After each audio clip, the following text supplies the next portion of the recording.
and welcome everyone. I am Aubrey Reeves, CEO of Business and Arts. Before we begin, I would just like to begin with a land acknowledgement. While Business Arts is a national organization with staff in many territories, I'd first like to take a moment to say that I'm a settler speaking to you from Cotroneo. I have the honor to be a guest on the traditional lands and waters of the Petun and Wendat peoples, the Anishinaabe and the Haudenosaunee confederacies, and most recently the Mississaugas of the Credit River, as well as many other Indigenous nations, some of whose names are no longer remembered. All year round, but especially as tomorrow we mark the National Day of Truth and Reconciliation, we acknowledge and express our gratitude to those who have come before us on these lands. Today's session will include the latest insights from the Arts Response Tracking Survey, also known as ARTS. This project is a partnership between Business and Arts, the National Arts Centre, and Nanos Research, with the support of Irfan Raji and Camdo.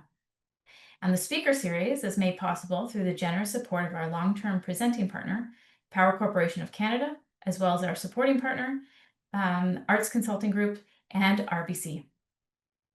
Arts is a quarterly survey of over 1,000 Canadian cultural goers, which aims to provide the arts sector with data and analysis to inform your decision-making, so you can be more adaptable and responsive to the ever-changing landscape. This edition of the survey was in the field in August. The full arts report is now available in both English and French on our website. We're also happy to have ASL interpretation for today's session. Auto-generated English and French captions can also be turned on. Only the presenters and moderators will have our microphones on today, so please submit your questions in the Q&A box and vote for the ones you think are most relevant. The session is scheduled for 1 hour and 15 minutes to give us ample time for questions. And today we have a special guest, CEO of the Ontario Arts Council, Michael Murray, who will give us some brief opening remarks about the Arts Across Ontario report. Welcome, Michael. Thank you, Aubrey.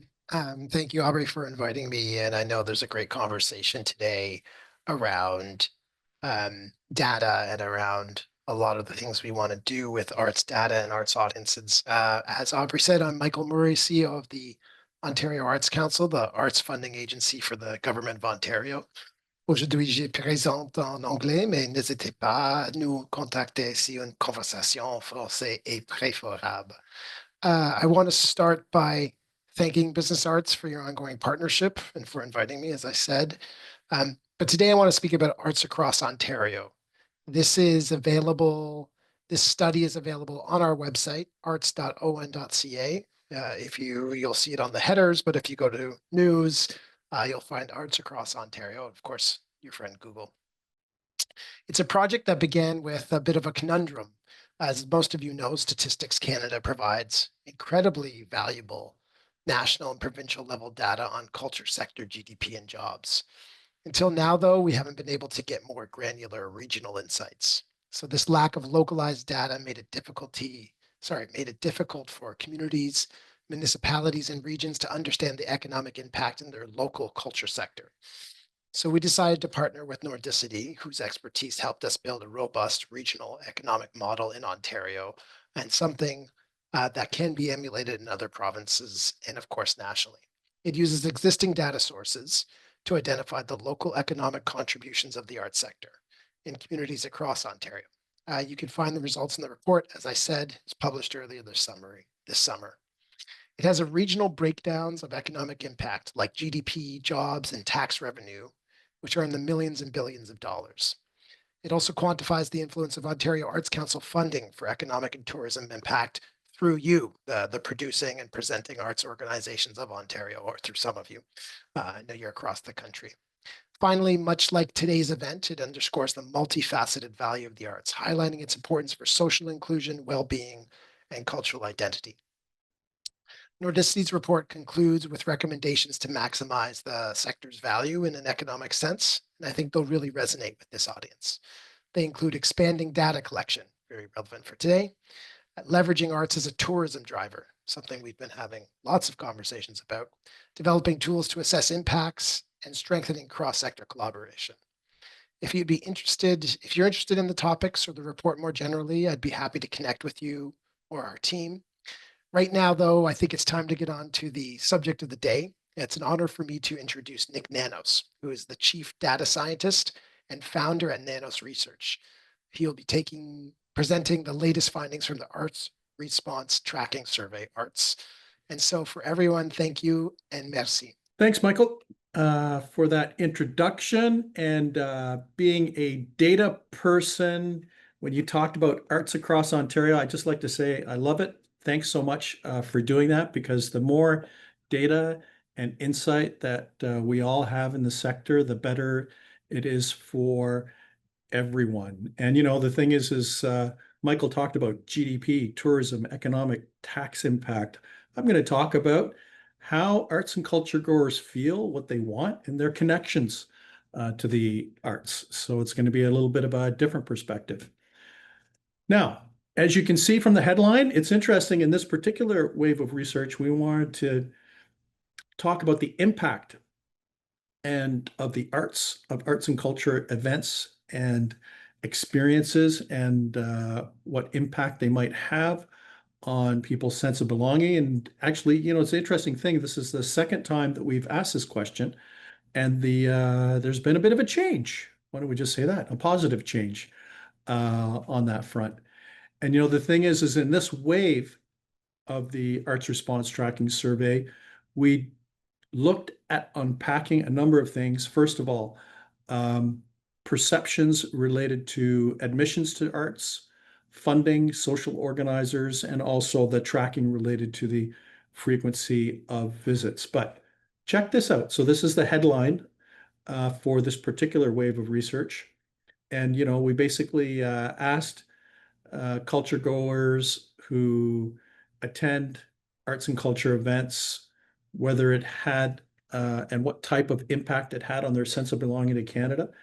And you can see there's been a pretty noticeable impact, noticeable positive increase, that is, in the intensity and proportion of culture goers that say that it's had a positive impact. That's increased from 30 to 42%, so a 12-point increase.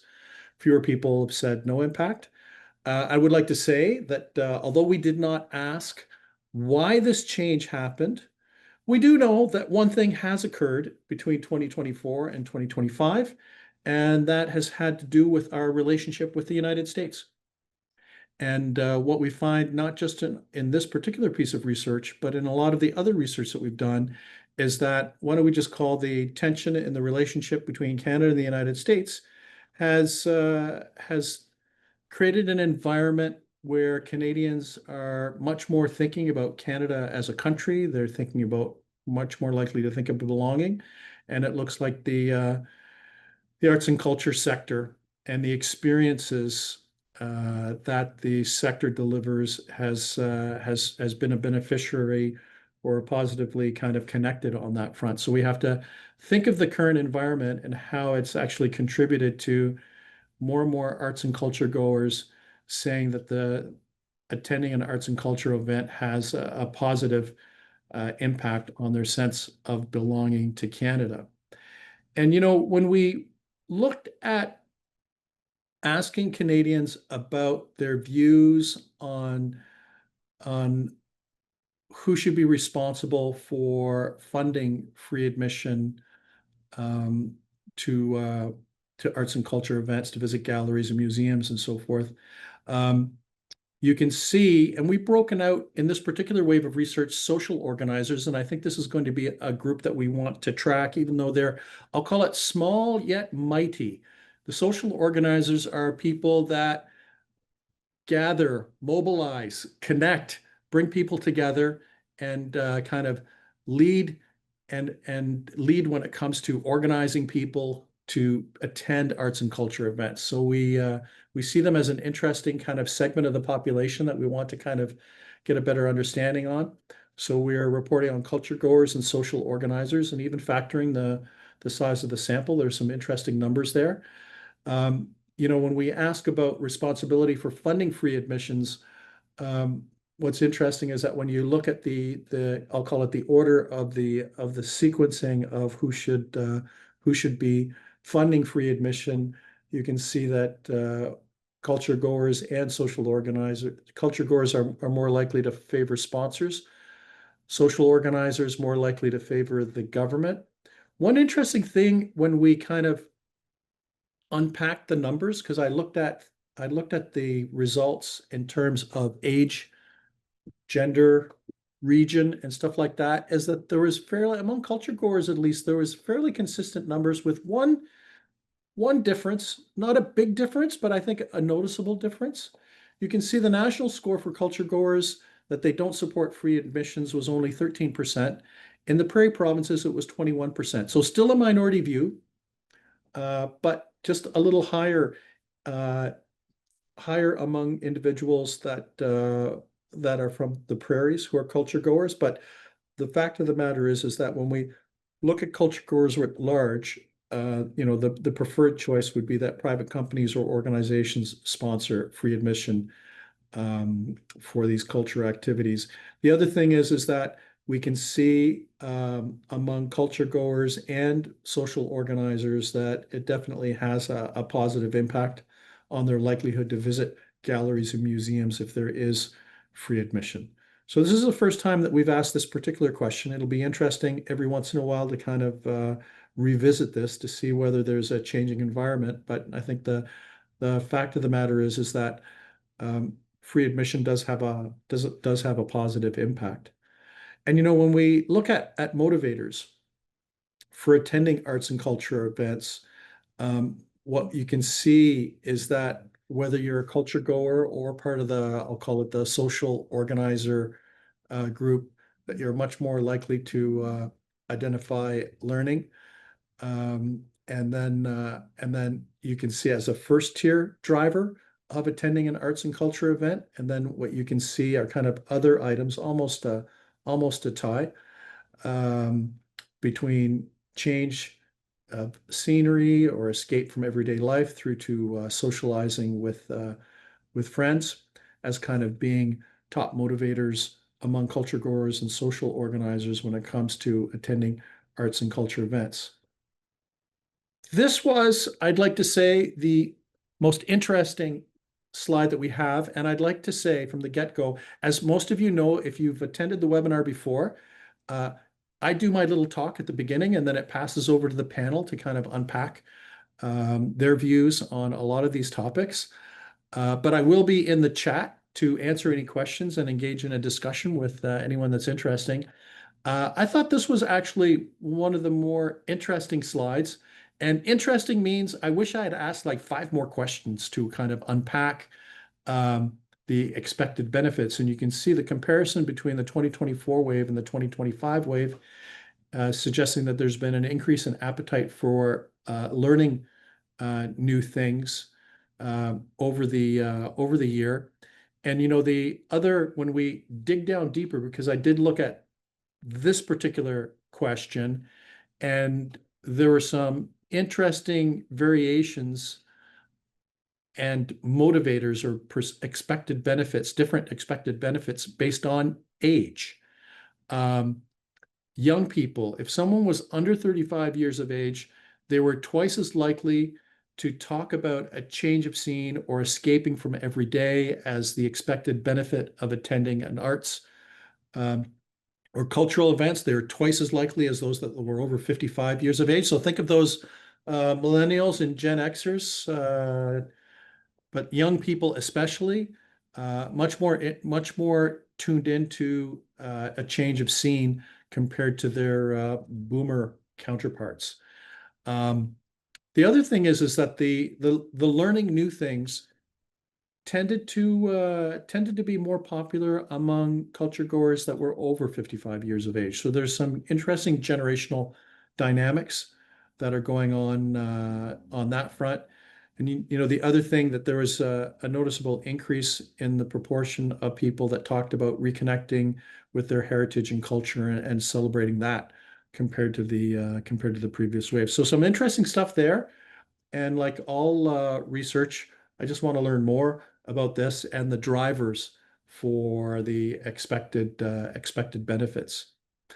And I talked about the social organizers and this new group that we wanted to, I shouldn't say a new group, an important group that we wanted to kind of unpack. You can see that that there's support for the government of Canada offering free admission to national museums, actually quite strong among the social organizers. The other thing is that they are very likely to kind of talk about, the impact of on their sense of belonging to Canada when it comes to attending arts and cultural events. Probably the best way to describe this is that they are into it, and they're full in and interested in kind of learning and reconnecting and socializing as kind of part of their relationship and experience and connection with arts and culture. So this is my last slide, and this is the tracking that we do in terms of expected frequency in the next 12 months. And not a big surprise, you can see in the survey that we've just completed that now that we're getting into the fall, that there's a little bit of a decline among those that are reporting attending outdoor events in the next 12 months. Even though I must say that the weather's been pretty good. I've been in different parts of the country over the last while, and it's been pretty good. Who knows? The reality might be a little better than that suggests, but what we see is a lot of consistency or steadiness, so to speak, when it comes to expected attendance. So with that, Aubrey, I won't say lurk in this chat because I won't be lurking. I'll be an active participant and happy to answer any questions. And I'll throw it over to you, Aubrey, to open up the fun part, which will be the panel. Thank you, Nick. Thanks. Always interesting research, as Nick said. Any technical questions about the data methodology, he's going to be answering those in the Q&A box during our discussion. So let me introduce our panelists and get their take on the findings. So first up, we have Renaud Legoux, who is a professor of marketing at HEC Montréal, as well as the scientific director of Synapse, a nonprofit organization that supports the promotion of data analytics for cultural organizations in Quebec and Canada. His expertise includes arts marketing, the marketing finance interface, and service failures. He has lately been working on a joint research project with the Canadian Association of Performing Arts, the NAC, and a group of national art service organizations about strategies to deepen loyalty among regular arts goers and to develop affiliation among occasional arts goers. And for context, this is actually where we got that subset of the social organizers that Nick was talking about. So Renaud is going to dig into that with us a little bit. Next up, we have Teresa Cotroneo, who is Executive Director of Folkorama Festival in Manitoba, where she oversees the 14-day Folkorama Festival, close to 300 year-round ethnocultural arts programs, and a group tour program that hosts over 170 itineraries annually. You must be so tired all the time. She is a graduate of the University of Manitoba, and prior to joining Folkorama in 2013, spent 15 years in a community-based cultural nonprofit organization overseeing cultural programming, fundraising, and special events logistics. And joining us from Ottawa, we have Stephanie Fortin, a director of commercial operations at the Canadian Museum of History and the Canadian War Museum, where she leads the strategic direction and management of the museum's revenue-generating streams. Her responsibilities include the boutiques, food services and catering, facility rentals and event productions, box office and group sales, as well as tourism, all key areas that contribute significantly both to visitor experience and financial sustainability. Stephanie has extensive experience in and deep understanding of business development and tourism in the context of cultural institutions. So welcome to you three. Thank you. Thank you. All right. So also for some context for everyone, the questions around free admission were really sparked by the fact that the federal government launched the Canada Strong Pass at the beginning of the summer, which was offering free admission to national museums as well as national parks. So we did want to dig into this question of free admission. I'm going to start with Stephanie. The Arts Response Tracking Survey findings show that nearly 4 in 5 culture goers support the federal government offering free admission at national museums and galleries through the Canada Strong Pass. How does this align with your own experiences this past summer at the 2 museums that you are working with this Canada Strong Pass? Yes. So the Canada Strong Pass was a really great initiative that resonated well with Canadians and for which many took advantage of. From a tourism trends perspective, the political and economic context had an impact to Canadians' travel plans. It was recently published on Statistics Canada that the U.S. border crossings have significantly reduced over the past several months. We've all heard it on the news, and it was noted that Canadians were more inclined to travel domestically. The Canada Strong program further reinforced that trend with additional advantages, such as free admission in various institutions. And there was a decent push from government also in the communication and promotion of the initiatives at a government level, but also with participating partners. Our museums are located in the Ottawa-Gatineau regions, where you can find 7 out of the 9 national museums. So it is sort of the largest concentration of them in the country. So this past summer, our museums experienced a combined increase of 14% of ticket sales versus 2024 summer. And many of our fellow institutions experienced double-digit increases as well. The region itself experienced one of the best summers in a very, very long time, with hotel occupancy rates jumping by 5% and also an increase of 7% in consumer spending. From an anecdotal perspective, we could see many families that visited the National Capital Region, often by train. Via Rail was offering free admission to kids specifically to visit museums, and they seem to be visiting multiple museums. So even trying 4 or 5 in a weekend, which is very ambitious. We did survey our visitors specifically about the Canada Strong Pass, and some of the results were quite interesting. So for both museums, 19% of people eligible, so with children under 18 or young adults, visited specifically because of the Canada Strong Pass. And amongst that demographic, 38% were first-time visitors. Funny enough, 21% of respondents at the CMH, at the Museum of History, responded that they did not really benefit from any discount or free admission, but there were no other price categories. So I think the communication aspect is a big factor into this. It's important to keep in mind that both our museums provide free admission on July 1st, on September 30th, and November 11th, and every Thursday, and that's throughout the year from 5 p.m. to 7 p.m. So we have an extensive complimentary policy that also extends free admission to various community groups, like veterans, Indigenous people. We participate in the canoe program. We provide free admission cards to libraries, just to name a few.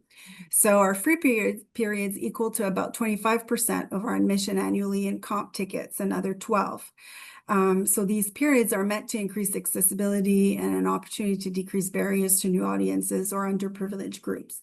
So we've been reflecting on free admission for several years. And one of the recent surveys that we did specifically about Thursday night, where we noticed that 66% of visitors at the Museum of History specifically visited because it was free, and only 50% at the War Museum. And the balance of that were either unaware of the free admission before visiting, or it was because it was more convenient since it's the only night that were opened.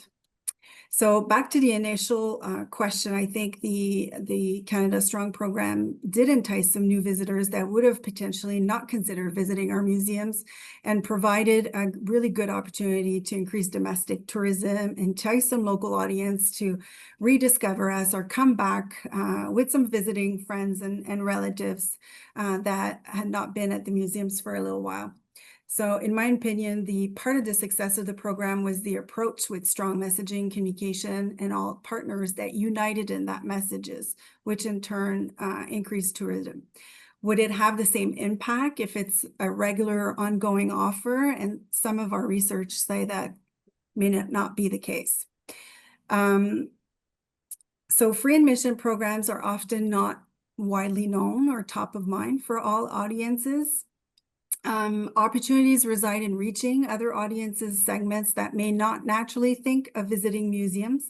But we all know once they come, they have a really great time and learn something new and spend quality time with family and friends. But we do, to do that, we do need to realign and review sort of our marketing communication approaches. And where I do see a great opportunity for such program would definitely be beneficial and provide opportunity for free admissions, specifically to school and youth groups, where financial barriers are even further prominent with the educational system. School outings have significant cost, such as transportation. So offering free access to these groups could significantly enhance equity and educational outreach. Yeah. So 38% first-time visitors, that is definitely a success. That's pretty definitive. And you did touch on there's some opportunities going forward. Teresa, I'm curious for you, a Folkorama festival. It's not a free festival, but it's very accessible. And you did offer some accessibility and free admission programs within that. What do you see as the opportunities or challenges to offer free admission more widely? No, absolutely. Folkorama actually has offered free admission for children 12 and under attending for decades now. And this year alone, we had close to 24,000 admissions that were children who were able to come in with paying adults and really be, for us, we see it really as a long-term investment. I think that's really the opportunity. Without having formal statistics from informal conversations over the years, a lot of the individuals who come back and volunteer or, of course, become festival goers themselves are those that had the exposure when they were children. So I think that for us, it really, really opens the door to a different demographic being able to come in and experience things. And of course, there's always the ancillary benefits, right? So once people are in the door, they are purchasing food and beverage, they're buying souvenirs, they're contributing in different ways, which is something that we see as a really, really solid opportunity. For us, it's, the impact for the free admission for children on our revenue streams is really negligible. Overall, we have an admission sharing arrangement with all of our ethnocultural pavilions. However, if it were to increase to festival-wide, I think that there would, again, be opportunities and challenges. When we came back from COVID, our provincial government actually supported subsidized admissions to some of the shows that were not as regularly attended over the 14-day festival, and admissions rose by 75% at those shows. So I definitely think that it does have a lot of positive impact. The only challenge I would see is, if it wasn't, then at that point we are relying on government funding, right, to fund other programs and services, which may not always be there or could be inconsistent. So that is where it would be a challenge for us, having more nationally funded admissions, free admissions rather. But given the data we saw in the Arts Response Tracking Survey, it seems the public is quite receptive to private sector supporting free admission. So I'm wondering, for all of you, given that expectation, what path do you see moving forward for both public and private partnerships in keeping admission affordable? Renaud or I think it's a great opportunity for the philanthropic aspect of it, or the sponsorship aspect of it, because I think that what the survey reveals is that it's seen as something very positive, and firms that will have an incentive to finance such activities. So I think it's a win-win. It has a potential of having a great win-win situation for both private firms and the organization, given that it's seen as something very positive. Stephanie or Teresa, do you have any follow-up thoughts on that? Yeah, I would say it does provide great opportunity, but it also, I mean, there is a lot of competition for philanthropic initiatives out there for all worthy cause. So, you know, that could present some challenges in trying to secure sustainable financial income that is on a regular and long term. When, you know, there's so many environmental factors that change very, very frequently and that impact those private sector businesses. Mm-hmm. Yeah. I would agree with Stephanie. We've been able to do a little bit of both, where we do have some private sector funding to offset admissions specifically for our newcomer communities and some of our youth programs. And they are fantastic as long as that money is available. But we would have to pivot and risk the continuity of those programs not being offered with that model. Mm-hmm. Okay, so turning to that interesting jump in motivation around learning. Hard to necessarily know where that came from, but let's dig into it.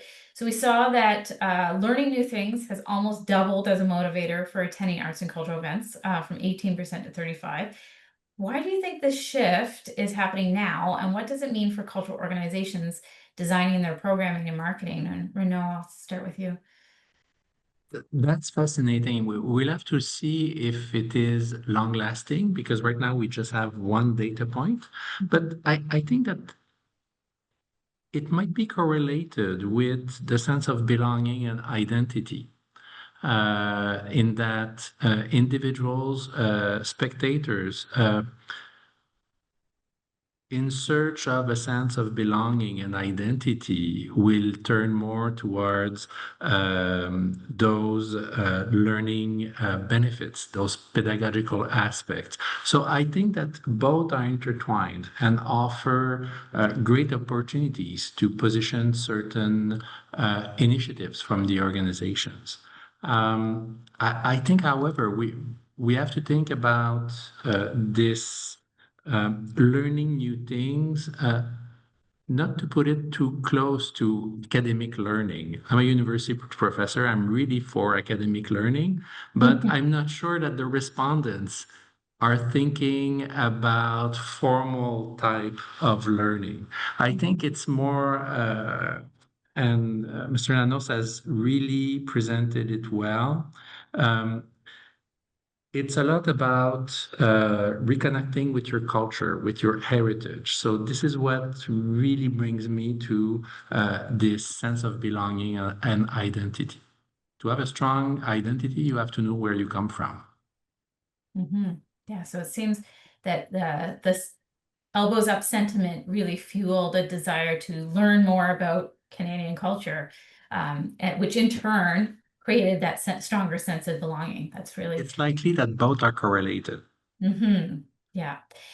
If learning is the number one motivator for culture goers right now, what opportunities are you excited about to share with your audiences in the coming year? Teresa? Yes, well, so we have a very, very robust ethnocultural arts program that runs, it's called Folkorama 365. And it was born out of the success of the festival years ago. But it truly, truly speaks to the community wanting to have an interactive component to their learning. They love the song, the dance, the food, but they want to really understand why the song, why the dance, why the food. So we do multiple programs a week in the community, both at workplaces, educational institutions, private establishments. And that's further been bolstered by our commitment to a local initiative called Celebrate Everything, which actually is an opportunity for us to educate the public more on holidays, events, special ceremonies that are outside of the scope of our, quote unquote, secular ones. For instance, Diwali is coming up. Yes, it's beautiful and we've seen colors, but what is that really, and what does it mean to our community? and to our neighbors and to their sense of belonging within Winnipeg, Manitoba, and obviously the larger country of Canada. So we are going to continue to build on those opportunities outside of the festival as well. Mm-hmm. That sounds exciting. And Stephanie, from the museum's perspective?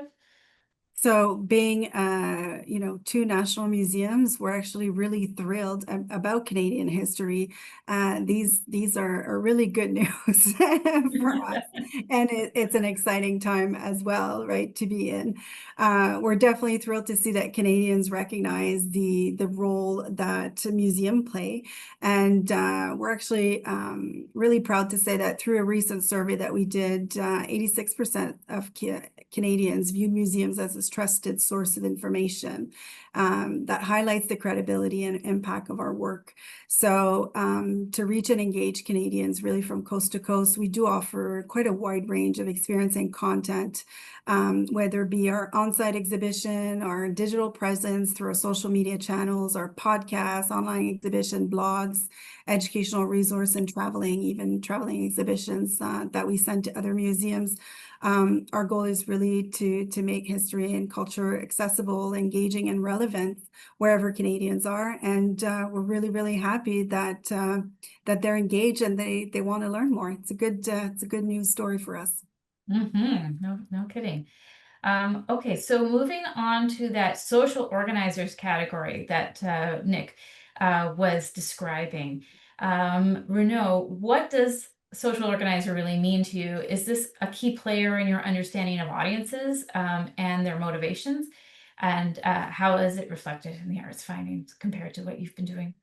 I'm really happy to see that we are more and more interested into this key segment because we know very little about it. So this part of the survey fascinated me. We have begun to study those social organizers. We also call them initiators in a joint research project with Capacoa, PACT, and Orchestras Canada. And it's a collaborative research project where we have students working on it, Elodie Santos and Frédéric Ménard. And what we've done this summer is a series of 10 interviews with those initiators and social organizers, qualitative interviews, as well as 5 interviews with managers from organizations across Canada. And the results from the quantitative survey are very consistent with what we have found. One key aspect that has come out of the qualitative survey, however, the qualitative interviews, is the difficulty for managers to identify those initiators, those social organizers. But for the rest of it, the aspect of learning new things, the social aspect, the identity aspect is coming out strongly from our qualitative interviews. One of the aspects that I would emphasize from the qualitative research that we've done and to link it with the survey is to start with the initiators you know in your organizations. The most attractive, because we've identified 4 different subsegments to those social organizers, the most easy to reach are those that are already volunteering for your organization. These people are already attached to the organization, they know the institutional practices, and are already bringing people in smaller groups, but still regularly. One thing that comes out that is quite consistent from both the qualitative and the quantitative aspect is that those initiators and social organizers tend to be older consumers. And however, some of them bring family and friends and their grandkids or their children to the activities, but they tend to be older because, well, they have more time, but also because this necessity to perpetuate culture, this part of identity, is more important to them at this time in their life cycle. So no, I find the data fascinating because it enriches the qualitative research that we've done, but it's still consistent with it. And I just want to clarify Yes. how we defined social organizer. So someone asked in the Q&A box and Nik answered it, but in case people aren't reading the answers, we asked a question to the survey respondents to identify if they are the kind of person who likes to organize outings to cultural events for their friends. So that's really, people had to self-identify that they would consider themselves a social organizer. It is a broad category, but it's a broad category that excludes people who organize social events for a company or professors, teachers that bring their students. Because those are easier to identify and in the ticketing systems are more readily addressable. The problem with social organizers and initiators, as you said, Audrey, is that they self-identify. And it's really hard sometimes for the managers to identify them positively. Yeah, so Teresa, how can festivals and cultural events be more intentional, engaging with those social organizers or initiators who bring groups together? I think it's always back to the human connection and the collaboration aspect, right? So to involve them in what it means to be part of your organization or your mission, provide tools to support their cause if you can outside of your festival. I can give you a brief example. Our festival is made up of what I call over 40 mini social organizers. They're independent ethnocultural communities that rally their troops every year to, for almost 55 years to put on this festival. And we provide them the template. We provide them the marketing machine and significant brand recognition. But behind the scenes, they have a lot of opportunities to network and share best practices and to collaborate in what the outcome looks like at the end of the day.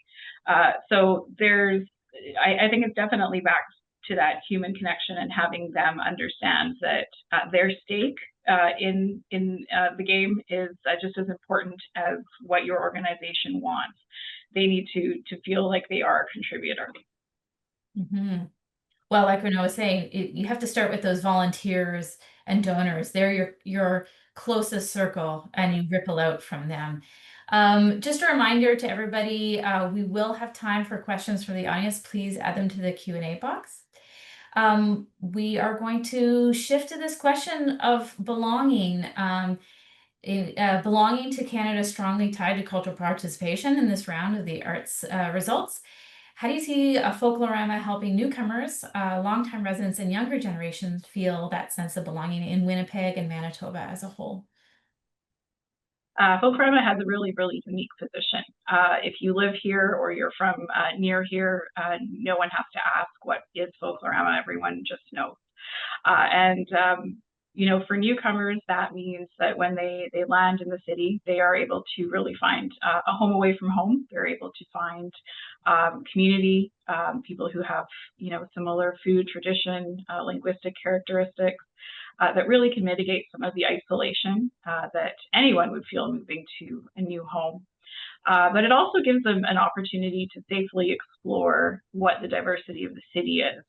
And really to see, who their neighbors are in a really safe context. For those who have been longtime residents, I would say that their biggest thing is that they just feel that Folkorama is the multicultural fabric that ties us together. And it's an opportunity for people to explore neighborhoods that they wouldn't have necessarily explored and visit ethnocultural community centers. And really, there's a sense of pride and ownership that, we're able to come together and despite everything else that may be going on, really to celebrate what the rich cultural heritage really is in our own backyard.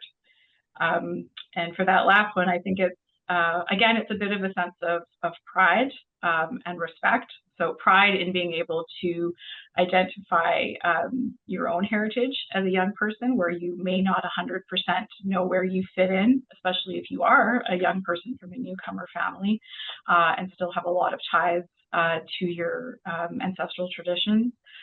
So there's an opportunity to feel prideful about that. And there's really an opportunity to have a lot of mutual respect for each other and intergenerational learning when it comes to participating in the festival, volunteering, working with elders and knowledge keepers, and passing down those traditions. So there's really a broad scope of what how Folkorama captures belonging for the different generations. That I would say that those are the top items.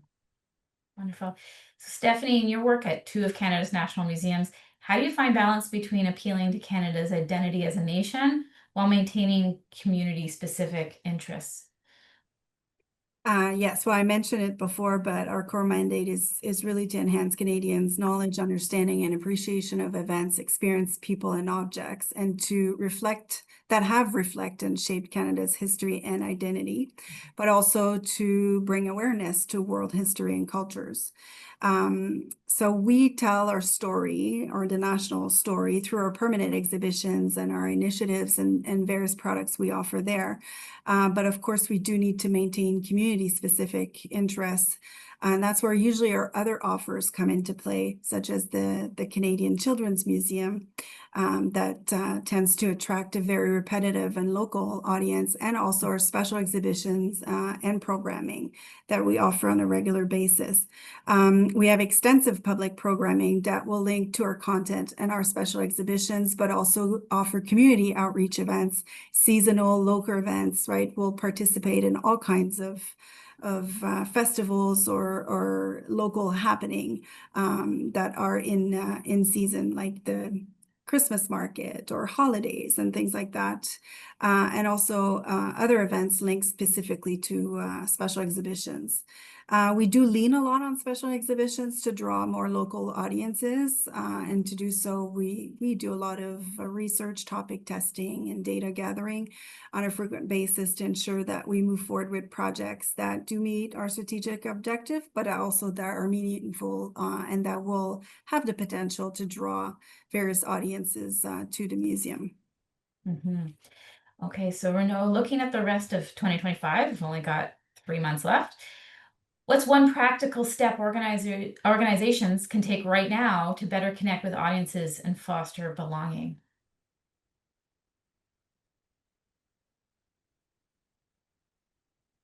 I think that the sense of belonging has to go towards what was presented before in terms of respect, pride, identity, learning. If we wanted to be a lever that will last in time, it cannot just be about our relationship with our cousins from the South, with the United States. It has to be, we have to drive into deeper roots and of our cultural heritage. That would be the first one. The other aspect, and I'm going back to the project with social organizers. Given that these publics tend to be, that are more into a sense of belonging, identity, and learning, tend to be a bit older in terms of age, I would emphasize that we don't have to reinvent ourselves in terms of communications on social media. A good old email posting with a newsletter that is well crafted will work wonders with those segments that are searching for a sense of belonging and identity and learning. Because they tend to be a bit older. So the practical aspect, I would think about improving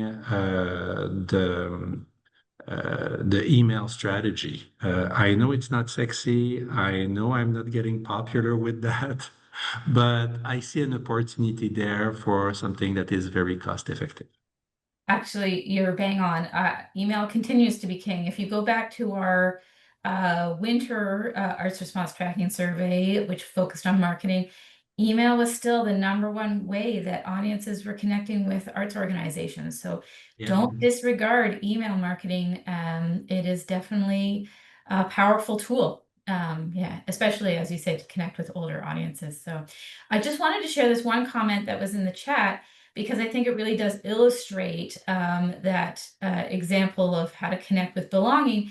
It's coming from Utah, saying it's wonderful to hear a Winnipeg-based best practice belonging story. My artist husband is from Winnipeg and is a second-generation South Asian. His entire artist newcomer family still raves about how Folkorama decades ago connected them to Canada and Indigenous communities and knowledge, and set them on a path of highly successful Canadian and international art careers. So I think that really exemplifies what we've been talking about today. So thank you for sharing that comment, Utah, and thank you to Folkorama. You should take that testimonial back to your funders. Yeah, absolutely. Some of them might be listening. All right, so again, I encourage everyone to put your questions in the Q&A box. I'm going to pull out a couple here. One is a bit of a contrary position. In the past, I've noticed that people don't value things that cost nothing. A small charge seems to change that.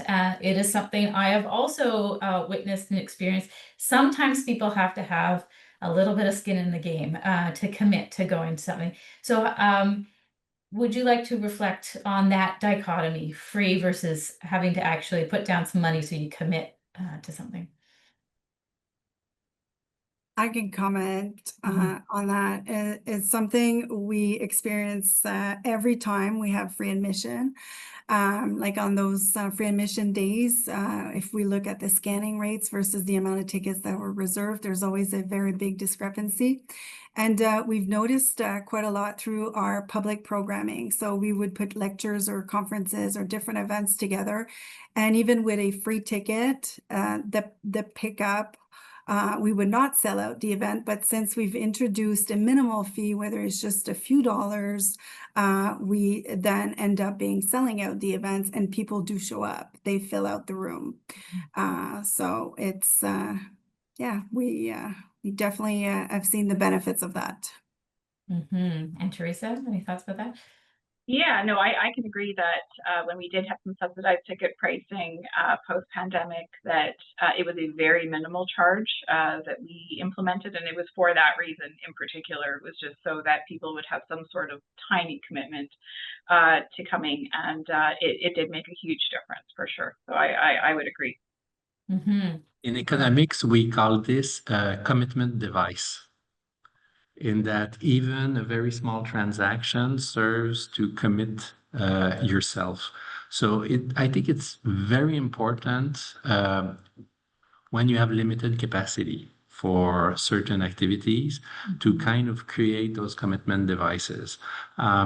It can be price related, but there are other ways that can be thought of to create this sense of obligation. But good old transaction, minimal transaction really works well, I think. Yeah, I agree with you. Also, we've seen at a lot of museums that have introduced free memberships for under 25 or other certain demographics. It's free to go, but you have to register as a member. So they're collecting that important data of who you are, where you're coming from, and crucially also your email address, so that they can continue to connect with you and communicate. So if you just have, a free open gate, you're not getting important data from the audiences coming through, and that is really something to reflect on.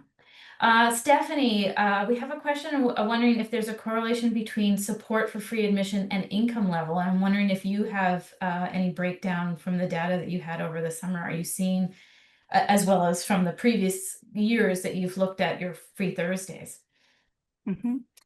In terms of like indirect revenues?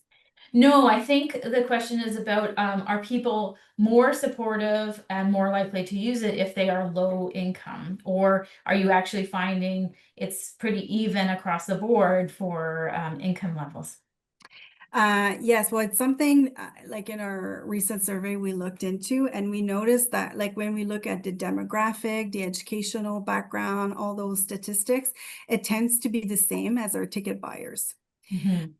So we're not necessarily reaching out, specific underprivileged groups that the free Thursdays are designed to meet.